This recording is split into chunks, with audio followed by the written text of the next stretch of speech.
Mae yna lawer o ffordd i fynd. Yn San Steffan, un o bob 4 aelod seneddol sydd yn ddynas.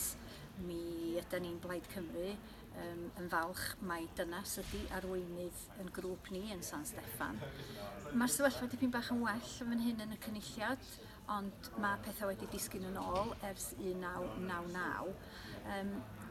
Ac o ran cynghora sir, mae'r sefyllfa yn eitha tebyg i San Steffan efo 27% o gynghorwyr yn ferched. Felly'n amlwg mae angen cymryd camau clir a chadarn i wella'r sefyllfa, achos mae merched yn cael eu tan-gynrychioli bod ni'n rhan o'r boblogaeth.